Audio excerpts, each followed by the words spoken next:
Boa tarde, galera. My name is Jonathan Vasquez Guarnizo. For those who don't know me, I'm currently the president of ASACOPI, the Association of English Language Teachers in Colombia. And today I'm really proud to present one of the greatest professor I have ever met from Brazil. Um, Today we have the honor to count on Professor Taisa.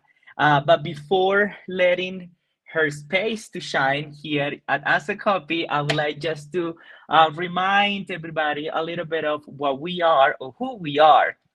So that's why I would like to highlight that ASACOPI is more than just the Congress. For those who don't know, we usually host the National Congress or Conference in October. But besides that, we also have some teacher training programs, teacher development courses, especially webinars that are totally for free. Some express workshops that we called diplomados or diploma courses. We have something that we coined six, which are special interest groups that are focused on research, specifically on national universities in Colombia. And apart from that, we have our How Journal, which is a journal for teachers to publish their academic production. And so that's why this is an invitation for everybody to participate, not only in the Congress, but also in the diverse activities that we host during and throughout the year. A quick reminder for everybody is that next year we have the chance to be on hosting our National Congress in Bucaramanga. This is going to be a blended activity that we're really proud of. And the theme that we decided to have for this next conference is Transforming ELT Context, Saberes Globales, Diversities, and AI. And we really are looking forward to having you all in Bucaramanga. So without further ado, I would like to introduce Professor Taisa. In this webinar, she is going to talk about language ideologies, some reflections for English language teachers. So Professor Taisa, the floor is yours. And thank you very much for accepting this invitation. And to wrap it up, because this is our last webinar of the year. So Professor Taisa, thank you very much. Thank you so much, Jonathan. I'm really glad to be here. I was really excited when you invited me. It is we have 2 weeks left to the end of our semester here, so things are quite crazy. But I said, this is the opportunity. I hope we have the best session tonight. So I don't know, Jonathan, do you usually have interactions during the presentation, or do you leave it to the end? It's up to you. It's Okay. up to the presenter. If you Mm-hmm. prefer, we can have, let's say, 10 minutes of questions, or it's up to you. Okay, so I will let's let you see. know. I will let you know Mm-hmm. when 10 minutes are close, so Mm-hmm. you can just decide whether you want to continue speaking or if you just want to have a space for questions and interaction with the audience. It's up to you. Okay, so thank you. I'm going to share my presentation here. I prepared something for. So you were recording. So there are some students who asked me if you were going to make it available, like the recording. Do you Yes, share it later? yes, we have a YouTube channel at As a Copy, Ah, and that's we great. usually that's why we're recording. That's great. That's why That's we're great. recording because we have all the webinars are over there. Oh, okay, so thank you because class is here, so it's 7 p.m. in Brazil. So I teach an evening undergraduate course. So students are going to the university right now, and some of them said, "Oh, teacher, I'm sorry, I'm not going to be with you. So can you record that so we can watch it later?" So that's fine. I'm going to share Yes, with my students later. Thank you so much. definitely yes, definitely yes.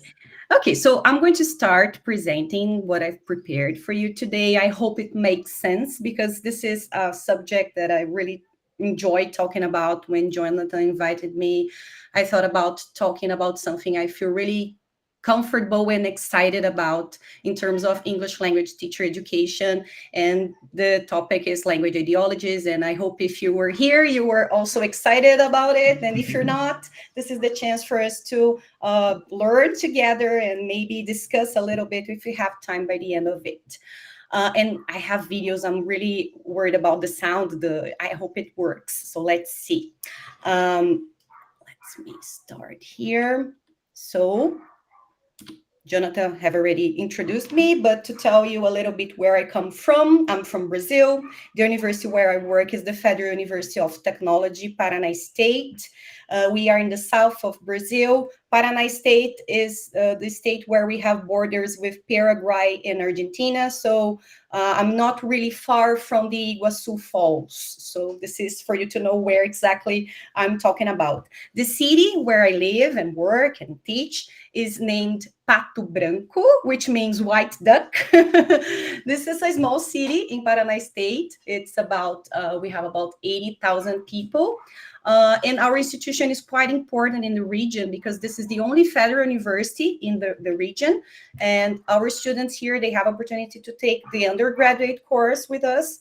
I teach an undergraduate course in which students have a major in Portuguese and English, in both languages and literature. So during 4 years, they have a lot to learn, but I'm mainly focused on English language teachers education. We also have a master's program. So this is what I do here. So starting the discussion, I've prepared here, I tried to find some information about your context, but of course, I'm going mainly to focus on Brazilian reality. And I guess we have lots of similarities. It's not going to be difficult for you to relate when I bring some specific example from my teaching reality in Brazil. But to begin, I thought about bringing some important information concerning our countries in terms of language policies. So I bring here two excerpts. The first excerpt is in Portuguese. So let's try to have some translingual practice here. I don't think it's difficult for us to go from Portuguese to Spanish, at least reading. So this first excerpt here, this is a paragraph from our the Brazilian Federal Constitution. So it says that Portuguese is the official language of the Federal Republic of Brazil. And further on, the document states that the elementary school and high school, which we call basic education, is going to be taught through the medium of Portuguese. So Portuguese is considered the language that is the medium of instruction of education in the country. However, the federal constitution assures that the indigenous communities they also have the right to have the education through the medium of their own native languages. So according to the constitution, it is there. We have one official language, but it also recognizes a little bit of the language diversity we have in the country. And then I tried to find something about your reality in Colombia. So I came to find this artículo 10. I will try my best to read it in Spanish. And I found this artículo 10. El castellano es el idioma oficial de Colombia.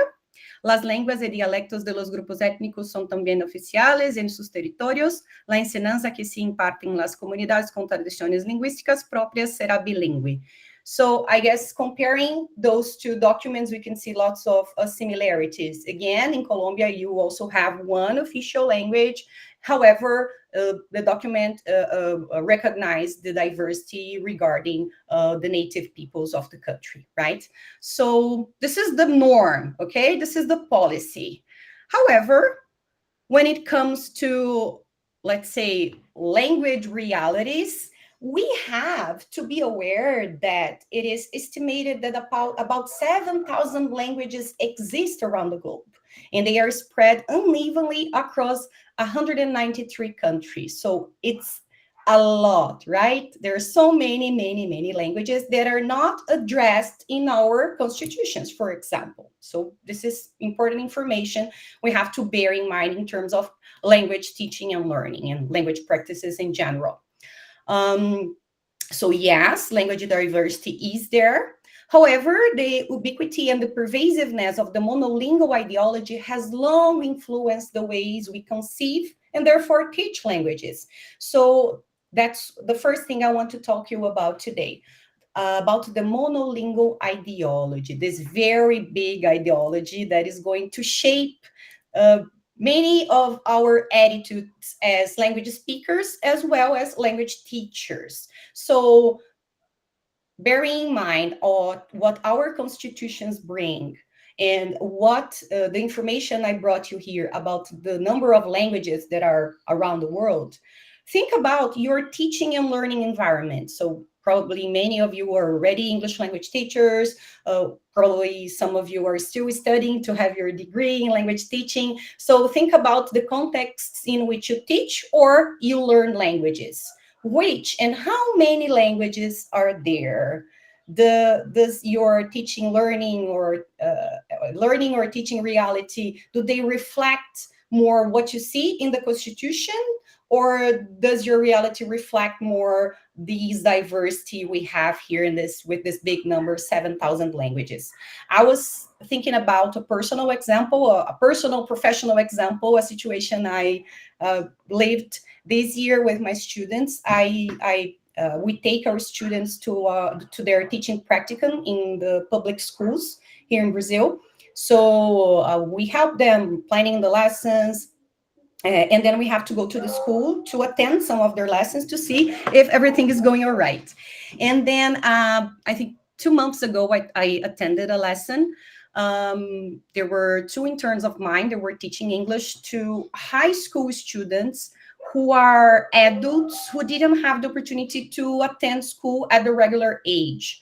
And so the most of them are workers, and they're there mainly because their jobs require them to have the diploma, the high school diploma.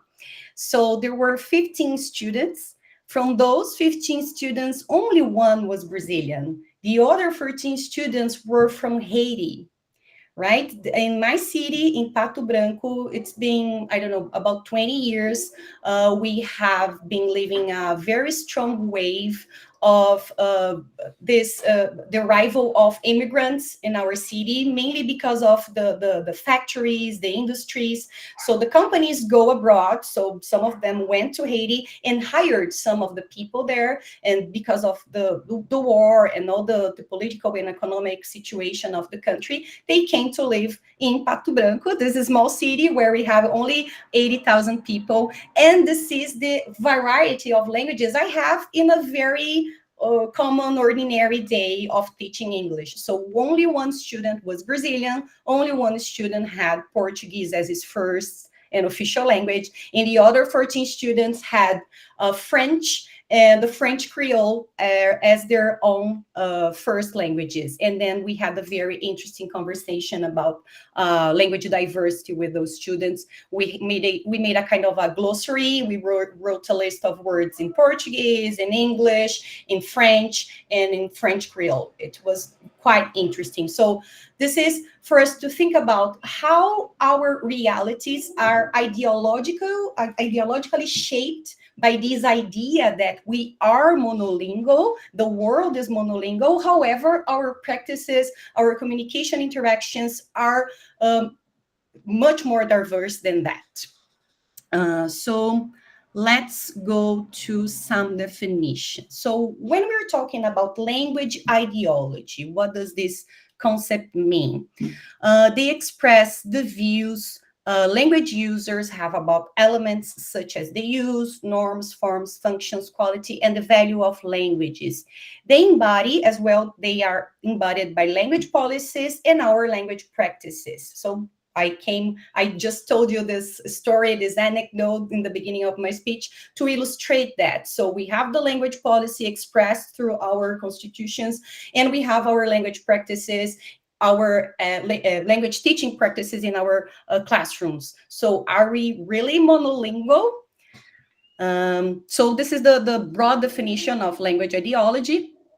And I'm going to focus first on the monolingual ideology that I've already mentioned, and I want to bring some more features of this ideology. So according to Kanagaraja, monolingual orientation is made up of the following ideas. one language means one community, which means one place, and or one language means one identity. So it seems that we are all the same, right? So it's strongly built on the concept of the nation state. Therefore, it's embedded within the colonial legacy. So let's think about your reality in Colombia, and I'm going to describe my reality here in Brazil. The idea of this national language, Portuguese, Brazilian Portuguese, as the official language in the country is an invention. Do you agree on that? Because it's a mistake to think that official languages were chosen because they were already there. They were already spoken in the country. No, the official language is only official because it is spread and it's imposed to the system, to the citizens by the government through those policies in terms of the school system, in terms of, I don't know, criteria for job, for requirements for jobs, and so on. So the central tenet of the monolingual ideology is that languages are in competition. So what it means in terms of school curriculum, do we have time? Do we have resources? Do we have teachers to teach as many languages as we want? No. Unfortunately, we have to decide in practical terms which languages are going to be there, which is the foreign or additional language that is going to be taught in the school curriculum. So yes, ideologically, it makes sense because we don't have resources to teach. We don't have time to teach so many languages. We have to choose. And we know what is our the choice of the majority all around the world. And we're going to talk about it. At the same time, so we are talking about policies here, mainly when we're talking about languages in competition. However, at the same time, in terms of cognition, there is research showing, widely showing that the multilingual functioning has supported the view that the languages of bilingual speakers interact collaboratively. So if on the one hand, in the society, in language practices, in language policies, in the school curriculum, yes, there is a competition. There's not room for all the languages. In our brains, in our abilities to learn languages, we are able to learn as many languages as we wish, as we have time to, as we have money to put into as investment to learning languages. So as we can see here, it's showing us that the monolingual ideology is a social construct. It's not a description of the reality. The reality is much more diverse, as the example I told you about the classroom where I was with my internship students. And in terms of cognition, we are able to learn as many languages as we can. However, in terms of language policies and in school curriculum, yes, the monolingual ideology plays a very huge role. Going on here, guys. So we have to agree, yes, there is a pervasiveness of the monolingual ideology. So I'm going to show you two videos. I really hope the sound is okay and you can listen to it. I assume you've already heard about this school chain, Open English. It's an online course. It's very famous, very popular here in Brazil. And as it's online, it's available to anyone. And I found those two TV commercials that were popular, I don't know, maybe 10 years ago.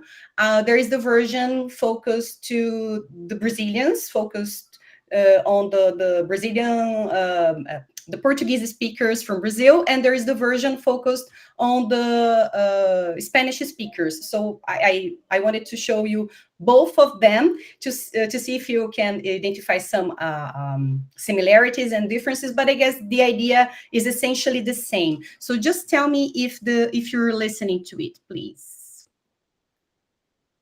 ¿Y tú sigues con tu cursito de inglés online? Sí, acabo de terminar una clase con mi profesora Jenny de California. Mi nuevo profesor es más americano que el tuyo. ¿Qué aprendiste hoy? Aprendimos el English para ir de shopping Miami. It's shopping. Ese es mi teacher. It's teacher. Practice your pronunciation. Pronunciation. Hospitalization. OpenEnglish.com. Clases en vivo, 24 horas al día. So that, can you tell me, have you ever seen this ad before? Can you just give me thumbs up or yes, yes. So yes, it's as popular in Colombia as it is in Brazil. So I'm going to show you the Brazilian version of it. Dá seu cursinho de inglês online. Na Open English eu tenho aulas com professores americanos. Agora eu também tenho um professor super americano. Então fala alguma coisa em inglês. I love rock and roll. It's rock and roll, man. Esse é meu teacher. Teacher, practice your pronunciation. Pronunciation. Hospitalization. OpenEnglish.com. Professoras americanas. 24 horas por dia.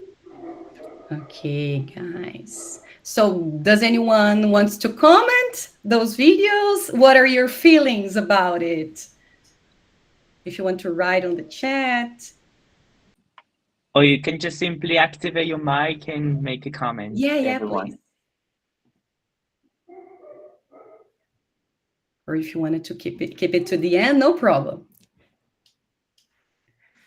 The teacher in the video kind of expects the Brazilian person or the Colombian or this other speaker of another language to speak like they speak, I guess. Exactly. And you know what calls my attention? I think that the Spanish speaker is not portrayed as stupid as the Brazilian one. The Brazilian one looks so silly, like his face expressions and the way he behaves. It's like he doesn't know anything. It's not English. I perceive some scorn against the certain language traits. Yes. Seems like you have to speak like a native, which reminds me of the debates on the concept of nativeness. Exactly. That's it. So, okay, thank you so much. Yes, that's the idea. So this is what we're talking about when we're talking about monolingual ideology, and we're going to focus more specifically in English language ideologies in a few minutes. So the feelings we have when we watch these videos, mainly because we are English language teachers and speakers as well, they mostly make us feel uncomfortable, I guess, right? And underlying the discourse they have in those TV commercials, we have the monolingual ideology. And the problem is, it's not only the English, the private English course, which is selling, I don't know, specific online courses are affected by these ideas. But the whole society, everyone learning languages who watch those videos are impacted by those ideologies. So in terms of linguistic theories, they are also influenced by this monolingual ideology. According to Pavlenko, the linguistic theories have also assumed monolingualism as the norm. So it has led to what is called the monolingual bias, this idea that knowing only one language is the norm, as if the natural state of being is being monolingual. And it has implications in terms of second language acquisition, because it has led to models that views language learners as being two monolinguals in one person. So English is here, and I don't know, this little box inside of my brain, and then I switch off English and turn off Portuguese here, and then I speak Portuguese. So it's not only our social practice, but also SLA theories have been influenced by these ideas. For example, it has led to terms as interlanguage. I assume that most of you are familiar with this concept of interlanguage. So it seems that the student has his or her L1, and there is the L2, and the interlanguage is somewhere in between. That is not the perfect idea of the L2, right? So it's something in between, describing this idea of an imperfect knowledge, this idea of a deficient speaker or language user, right? And this is there in SLA theories, right? Also, as a result, we have that L2 learners or bilingual speakers characterize it as failed monolinguals rather than successful bilinguals. So when we talk about those ideologies, what is important to bear in mind? They are there, they're strong, they're underlying our social practices. Sometimes they're more or less explicit in language policies, but we can challenge them. And that's why it's important discussing those language ideologies in English language teacher education. Let me go on here. Oops, no, the videos we have already seen. Sorry. So that takes us specifically to discuss English language ideologies, ELI. So we're going to focus on those right now, guys. ELI, they concern ideas that either support or question the contemporary global expansion of English. I came to this theory when I was developing my Ph.D. research, and later I'm going to share with you some of the references, and there is a paper I published based on my investigation of ELIs in a specific policy in Brazil. And I found it amazing because it gave name, it gave characteristics, it described some of the things I have been living as an English language user and teacher, and I could not name them. And it was really, really amazing for me when I learned about the English language ideologies. So identifying and characterizing ELIs allow us to better understand the complex processes behind the worldwide diffusion of English and to avoid naturalizing hegemonic and homogenizing practices that our teaching may unconsciously reproduce, because we cannot deny that we are being influenced by those ideologies since we have been learning English, and we can help being influenced by them. But as English language educators concerned about social practices, once we have the chance to reflect on them, so identifying those ideologies, describing them, naming them, we have the possibilities to challenge them. So this is what I'm going to focus on right now. I'm going to focus on two main English language ideologies. I think in my research, I focused on 6 of them. So, and then you're going to see that they overlap. They are really interconnected, but considering the time and as I want to discuss with you a little bit further, I decided to focus on those 2 main language ideologies, which I think are the most, let's say, obvious when we talk about English language. The first one is native speakerism. It's a concept developed by Holiday, and it's underpinned by naive discourses of English and culture. It is grounded on the promotion and the idealization of the native speaker as a superior model.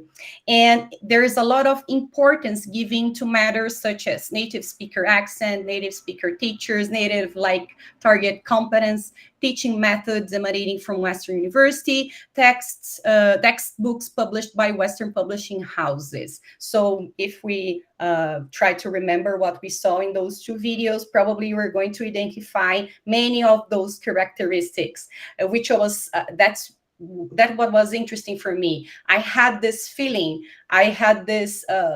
there was something annoying me, disturbing me as an English language teacher, and I couldn't name it. And when I found out about native speakerism, I said, oh, that's it. That's the name of what I feel, what makes me feel like an imposter when I'm teaching English, when I'm using English, when I don't feel, when I feel that my knowledge is never enough. This is this whole idea of idealizing the native speaker.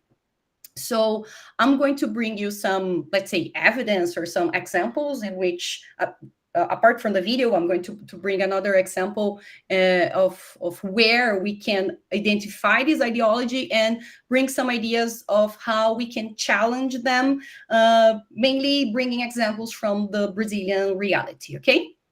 Okay, so It's quite easy to find the influence of the native speakerism ideology when we, for example, try to find options of English language course books. So if we try to find online, I need to buy a course book, I'm teaching English, I'm going to, I don't know, prepare my lessons, what are the options available? And those are the first results we get when you Google it.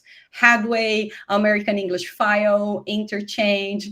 Who has never learned or taught with those books? I have both being a student and used those books, and I have already taught with those books. Specifically, American English File, that was the book they used when I was an undergraduate student, and right now this is exactly the same series of books we have here at our undergraduate course. This is a good book. I'm not saying those books are not good, but underlying all the resources they provide, the examples of language use they provide, we cannot deny that the native speaker varieties are there. They are strongly influencing our students when we get to those course books as our main resources to teach English. So who are the providers? What are the providers? Cambridge, Oxford, those big international publishing houses, right? So this is there. That's the reality of the majority of English courses and English teachers all over the world. But considering our teaching reality here in Brazil, we have a policy that, in my opinion, has an important role challenging the native speakerism, specifically regarding the course books, the textbooks we use to teach English. Here I'm showing you the covers of three course book series published by Brazilian publishers and authored by Brazilian English language teachers. So Alive, Become, Way to Learn English, those three options here are available for 6th grade.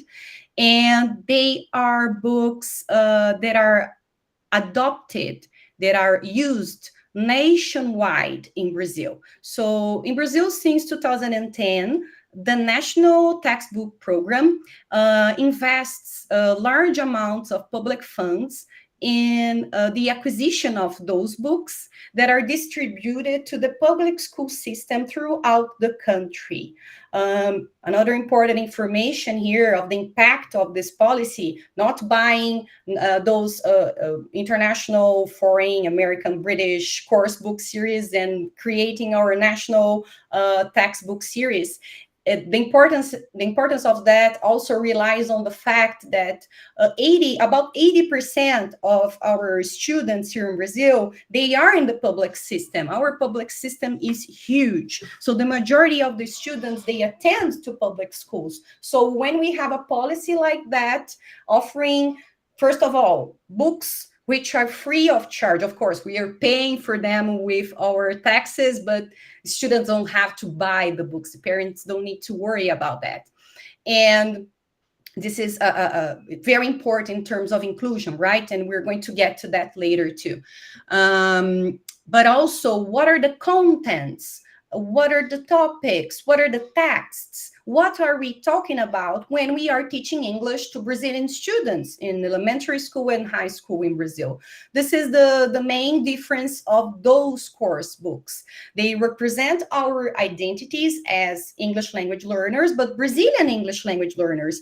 And they have when the publishers and the authors, they prepare their books, they have guidelines. They have to prepare their books considering there's a call full of requirements for them to sell their books for the government. And there is a very rigorous process in which university professors are involved in pre-selecting those books. So later the school teachers can choose from the list of pre-selected books. And it's very interesting because when we get to analyze those textbooks, we find out that the most of the authors are English language teachers, just like you and me, people, for example, who studied with me, people who are scholars from the university, people who have already taught in the public system. So it's a whole circle, like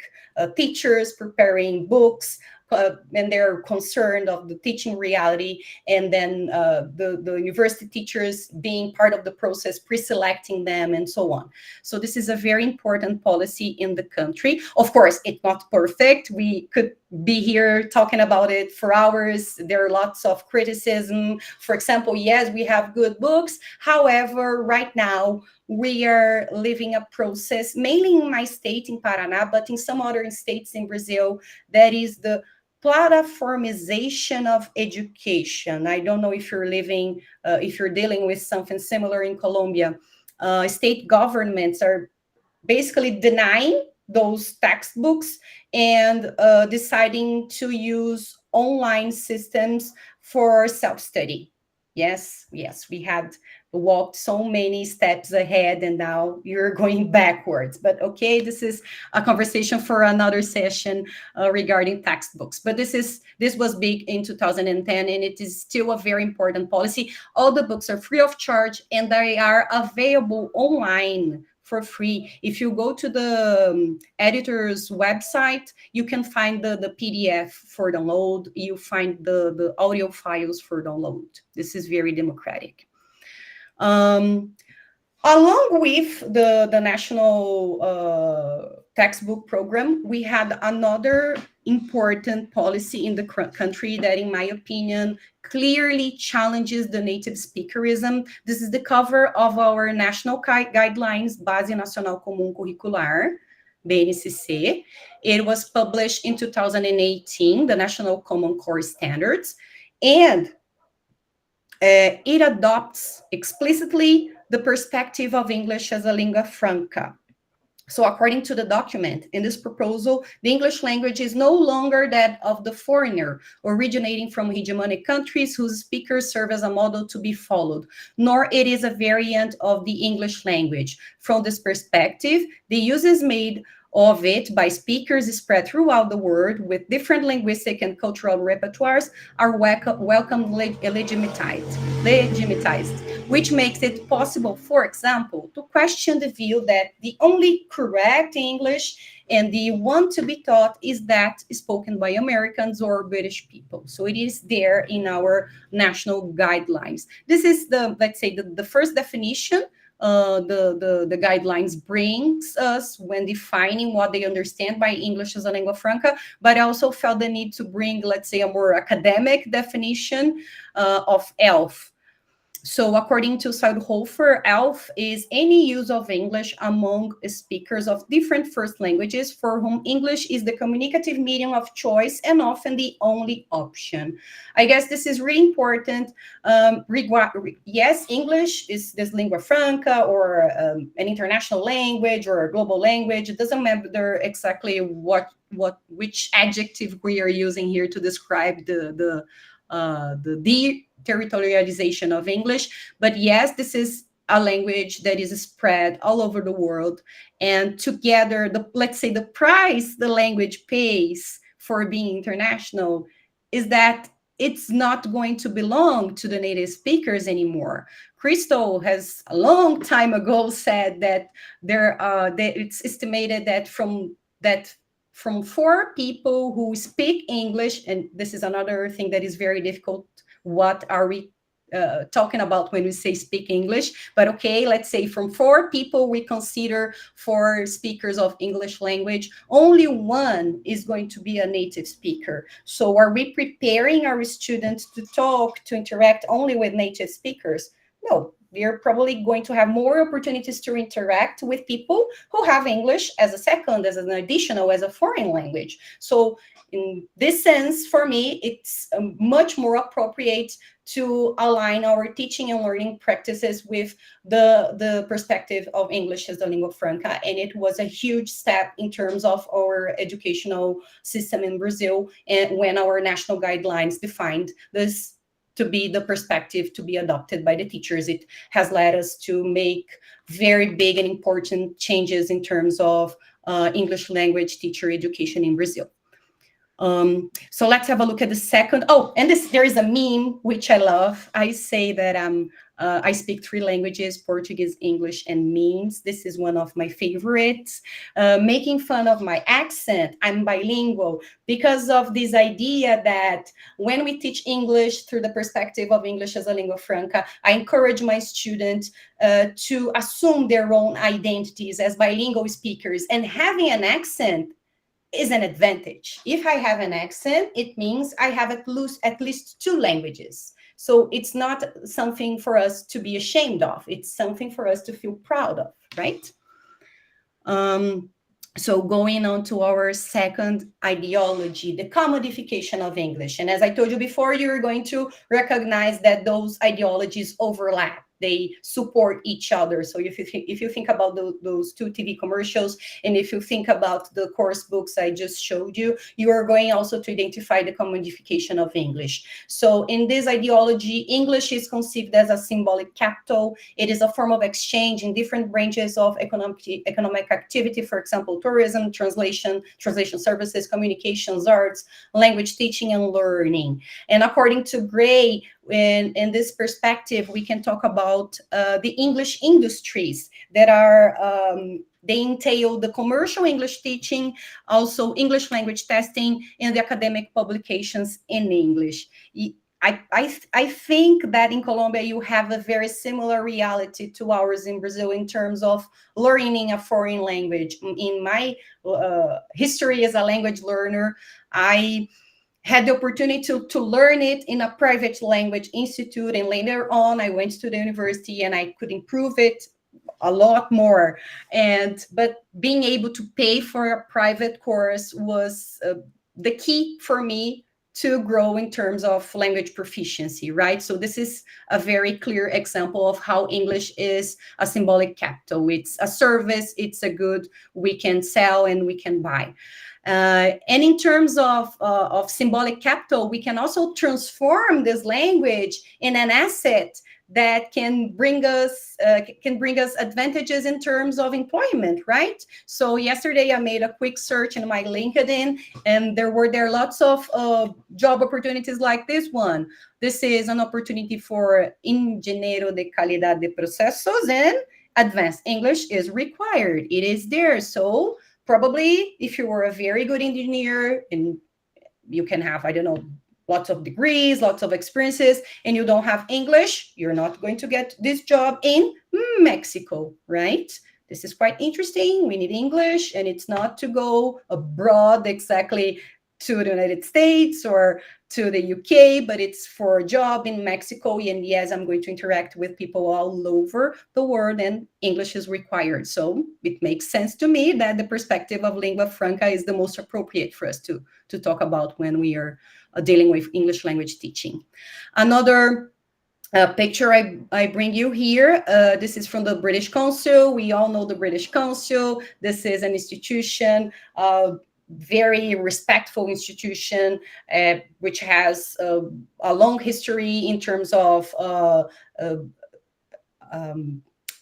promoting English language and culture.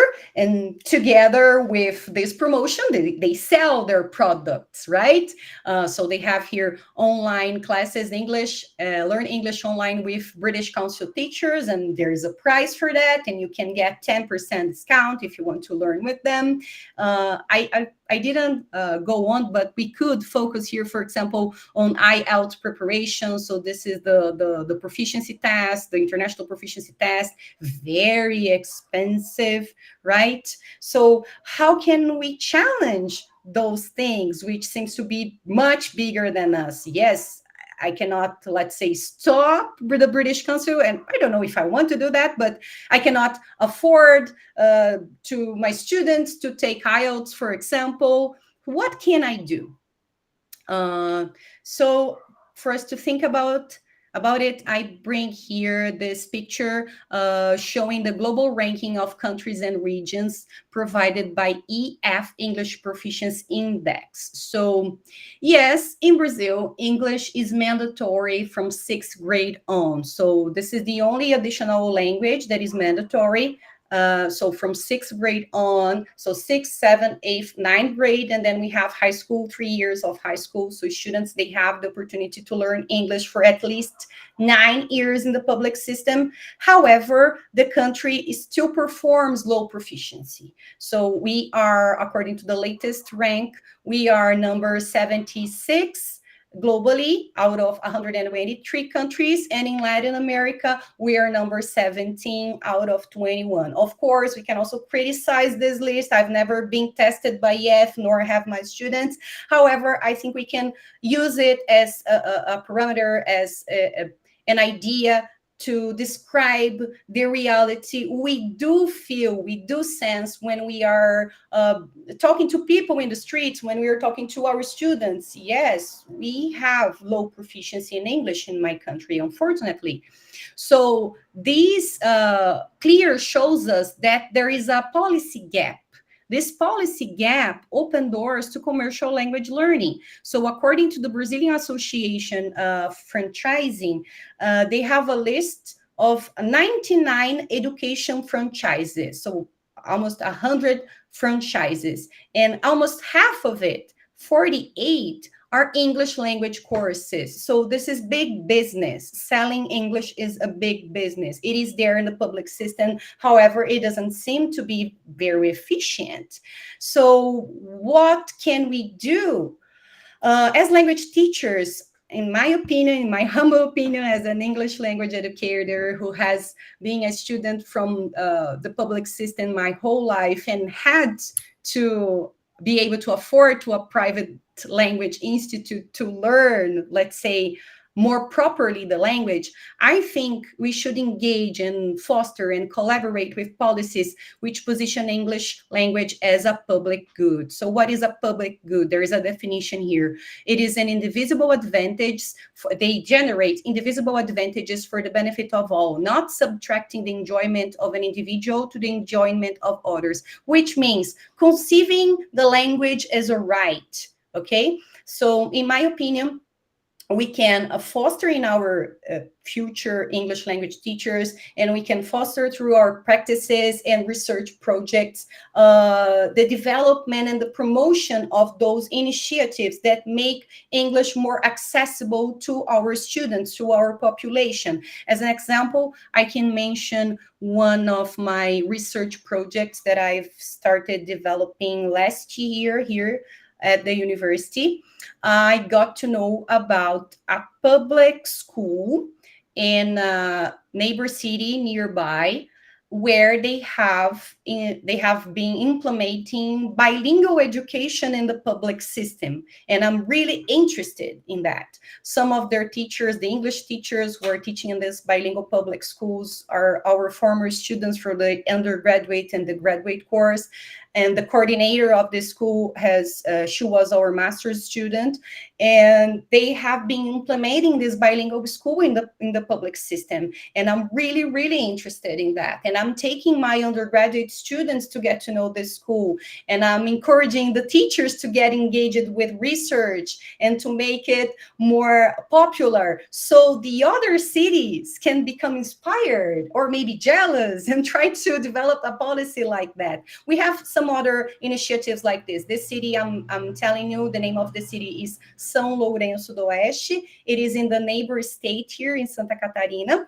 And we have some initiatives like that here in Paraná, in other cities, a little far away from where I live right now, but I've already visited them. Some schools in Rio de Janeiro, some schools in other states in Brazil, in which they are developing this bilingual model education. And I'm really interested into that because it's another demand, right? The private sector has been doing it a lot and making bilingual education big lately. I guess this is the same trend we are living here in Brazil. Probably you have something similar in Colombia in terms of bilingual education, but in the public system, it's quite new. And I hope and I expect that our efforts in terms of making these initiatives more popular can make it spread to other cities so that students from the public system have the opportunity to have not only English lessons, but maybe the access to bilingual education in the public system. So some are the examples I wanted to mention to you. I guess we are running out of time. Thanks God I could get to the end of it. These are more references. This is huge, but you can access through the QR code. This is my email. And thank you so much for the opportunity. Thank you very much, Taisa. I'm really glad to listen to you. I'm really looking forward to counting on you as well next year in Bucaramanga. Thank you very much for this insightful presentation. I really appreciate not only your time, but your knowledge. Particularly speaking, I would like just to I think I already typed it on the chat box, but if you happen to have any question, you can just leave them over there and we could read it, some comments. While people try to do that, I would like just to let you know that in my particular case, I'm really touched by your presentation, because I would say that in Colombia, we have this kind of similar feeling. Unfortunately, we have been, let's say, permeated by these ideologies, and unfortunately we have this perception of idealizing English, right? So thank you very much. Let's see if we happen to have any question from the audience on the chat box, or if you happen to have, if you would like just to participate by activating your mics, it's also okay. No, no, now. Not now, they are shy. I think yeah, we have a Okay. comment, but I think Christian would like to participate. Yes, Christian, open your mic. Okay, Jonathan, thank you so much for your invitation. Professor Taisa, thank you so much for your vision, perspective, and generous sharing here. Um, First of all, congratulations. This work you've been bringing to us is very rigorous. It gives us a very nice perspective of what's going on in language, and especially in your country, in Brazil, which is very nice view. I would like to compliment with some authors that might connect with your work splendidly. One of them is Professor Boris Correa here in Colombia. University of Antioquia. I work for this university. She's been doing work on ideologies too, and marketing and multimodal texts. So that would be a very nice reference to here in Colombia. Thank you so much. And also with Professor, this is, well, that's the only one I remember. But I would like to thank you very much. Have an excellent rest of the day. And if you could recommend some of your readings, some of your suggested texts, I would gladly spend some time reading them and giving some feedback. Thank you so much. Thank you so much. Yes, I would like if Jonathan later can send me the names of the authors he mentioned. I'm really interested in that. I'm going to show, and teacher Annie has also asked about my research. So in the reference list I shared with you, there is this paper, which was the result of my PhD research, but there are at least, I don't know, maybe 3 or 4 other papers that are connected and are also about language ideologies. If you try to find me in academia, they're all there. So, and hopefully at least, I don't know, 3 of them are in English. And the ones that are in Portuguese, we can take AI to help us translating them. Thank you very much, Taisa. There's a comment also. I'm sorry, Christian. Obrigado. De nada. There's also a question from Professor Sandra Liliana. Yes, how can we identify language ideologies while correcting mistakes? How could we approach these from a less violent perspective? I really like the question, less violent perspective. Yes, this So when you said language ideologies while correcting mistakes, we cannot deny that we are highly influenced by the standard ideology. And it is there, I discussed this ideology in my paper. We cannot deny we are here learning languages, and language is also structure. Language is also a code, and there are conventions we need to follow.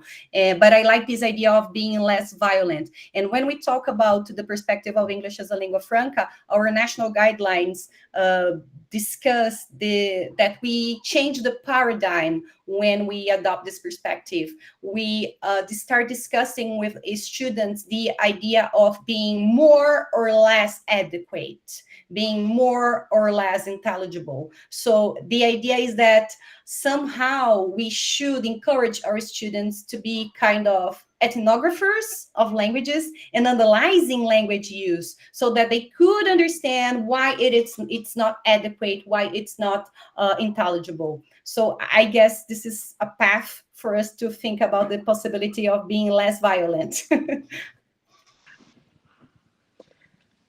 All right, because of the time, I'm really sorry, Teacher Annie, but if you happen to have any question for Taisa, you can just send her an email. There's her email over there.